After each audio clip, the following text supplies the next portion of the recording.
আসলে বাঙালি তো উৎসব প্রিয় জাতি, মানে যে কোনো উৎসবে তারা মেতে ওঠে এবং এটা বাঙালির রক্তের মধ্যেই আছে উৎসবকে উদযাপন করা।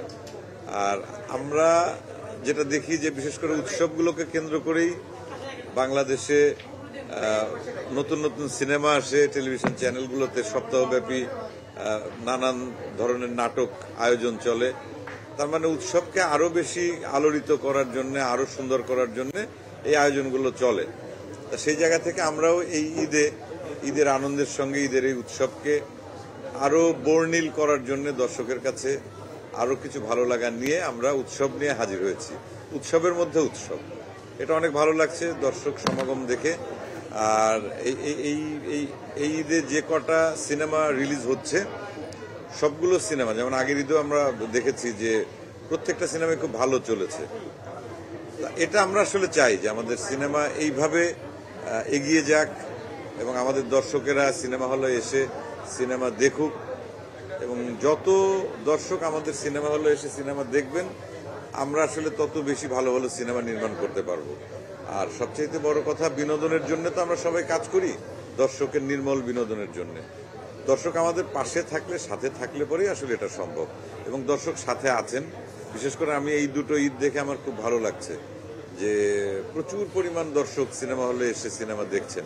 এটা আমাদের জন্য অনেক ভালো লাগা, কারণ আমরা তো দর্শকের জন্য সবসময় কাজ করি।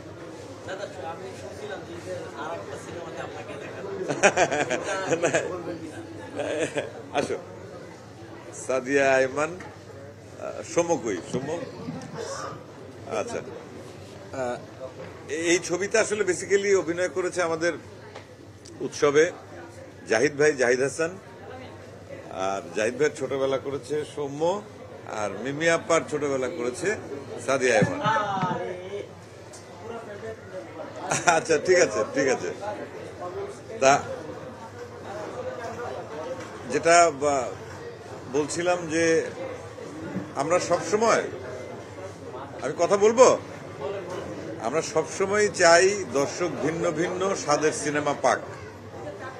তা সেই জায়গা থেকে যদি আমরা বিচার করি, এই উৎসব একটি গল্পের আঙ্গিকে বলি অথবা যে ধরনের সিনেমা রেগুলার আমরা দেখি তার চাইতে একটু আলাদা রকমের, একটা হরর কমেডি টাইপের।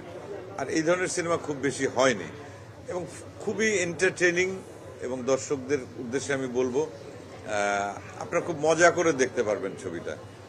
এবং এই যে ইয়াং জুটি আর কি, সিনেমায় ওদের প্রমোশন দেখেছেন, ট্রেলার বা টিজার বা গান সবকিছু মিলিয়েই এক ধরনের নির্মল আনন্দ। যেমন আমি দেখেছি, আমার কাছে ভালো লেগেছে, এটা দর্শক হিসাবে আমি বলছি। আপনাদের এই সিনেমাটা দেখা হচ্ছে এক একজন নিজেকে নিজে, হ্যাঁ, সেটা আসলে নিজের দোষ তো আমরা নিজেরা কেউ দেই না, আবার অন্য কেউ দোষ দিলে রেগে যাই। তা আসলে নিজেকে নিজে দোষ দেওয়ার মধ্যে এক ধরনের মজা আছে, যে আমি আমার ভুলগুলো, আমার ত্রুটিগুলো যদি দেখিয়ে দেই খুঁচিয়ে, সেটা বোধহয় বেশি ভালো। তা আমি, জয়া হাসান আর অপি করিম, আমরা 3টি স্পেশাল চরিত্রে অভিনয় করেছি এবং 3টা ভূতের চরিত্রে। তা এই ভূতগুলো হচ্ছে যে 3 জনের রূপ ধরে তো আসে, তা যে কারণে একজন আরেকজনকে খোঁচানোটা খুব সহজ হয়েছে, মজার হয়েছে, এবং দর্শক তাতে দেখা যাচ্ছে খুব মজা পাচ্ছে, তাই না? আমি যখন চঞ্চল চৌধুরীকে নিয়ে বাজে কথা বলছি, বাজে মানে কি, গালাগালি না, মানে একটু আর কি খোঁচা দিয়ে কথা বলা, তো এটা দর্শক খুব মজা পাচ্ছে এবং ভালোই লাগে। যখন হচ্ছে মানে দর্শক প্রায় অলমোস্ট প্রায় 90% বা 90% এর বেশি পরিমাণে সংখ্যক হচ্ছে দর্শক অ্যাকশন সিনেমা দেখতে পছন্দ করতেছে, ওই ভিড়টা জমছে হলে, সেই জায়গা থেকে এই ধরনের একটা গল্প নির্ভর সিনেমা কতটুকু চলবে বলে আপনি বা আপনারা আশা করেন? আমি আসলে ব্যক্তিগতভাবে সবসময় আমার যে সিনেমাগুলো আমি করেছি, আপনারা দেখে থাকবেন হয়তোবা, যে সবগুলো সিনেমাই কিন্তু আলাদা, এবং রেগুলার যে প্র্যাকটিস সিনেমার সেখান থেকে একটু আলাদা ধরনের গল্প, মেকিং বা সবকিছু মিলিয়েই। আর বিভিন্ন ধরনের সিনেমা থাকতে হবে, মানে দর্শকের তো আর সবাই তো আর এক ধরনের দর্শক না, এক একজনের রুচি এক এক রকম। সেজন্য আমার মনে হয় কি যে বিভিন্ন রকম, কেউ হয়তো কমার্শিয়াল ছবি একদম ধুমধারাক্কা, গান বাজনা, ফাইট এগুলো পছন্দ করবে, অ্যাকশন থ্রিলার এগুলো পছন্দ করবে, কেউ আবার একটু সাহিত্য ধর্মী গল্প পছন্দ করবে, কেউ একটু কমেডি পছন্দ করবে। তা আমার মনে হয় দর্শকের যেহেতু বিভিন্ন ক্যাটাগরি আছে, অতএব আমাদের সিনেমাগুলো আসলে বিভিন্ন ক্যাটাগরি হওয়া উচিত এবং আমাদের সেই ভেরিয়েশনটা কম।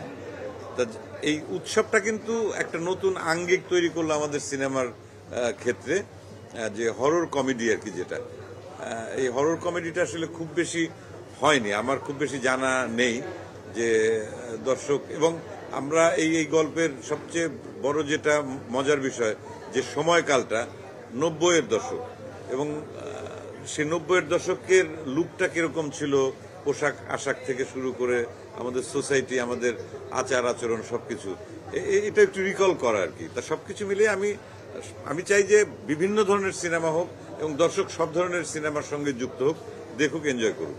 ভাইয়া, উৎসব তো দেখলেন, আপনি পর্যন্ত রেসপন্স কেমন দেখলেন? কারণ আপনার যে কমার্শিয়াল সিনেমার রেসপন্সও আপনি দেখেছেন, উৎসবের রেসপন্সটা আচ্ছা কেমন ছিল?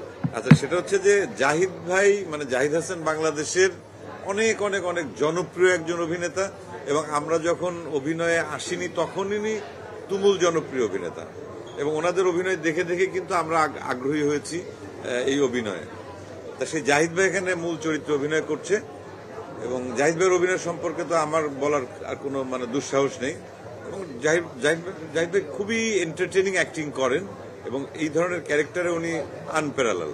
তা ওনার যে অভিনয় দর্শকের সঙ্গে বসে আমি দেখছি, প্রত্যেকটা মানে পাঞ্চ লাইন কিন্তু দর্শক মানে এনজয় করছে, এবং প্রত্যেকটা ডায়ালগসে আমরা তিনজনই একসঙ্গে বসে বসে দেখছি। আমি নিজেও হাসি পাচ্ছে, দর্শকও দেখছি অনেক মাঝে মাঝে হেসে উঠছে জোরে, তার মানে এনজয় করছে, মানে এনগেজিং টোটাল স্টোরিটা। এবং জাহিদ ভাই মানে অবশ্যই একজন গ্রেট অ্যাক্টর, এবং সেই সঙ্গে যারা যারা আছেন, জাহিদ ভাই, মিমি আপা, তারিক আনাম খান ভাই, ইন্তেখাব দিনার,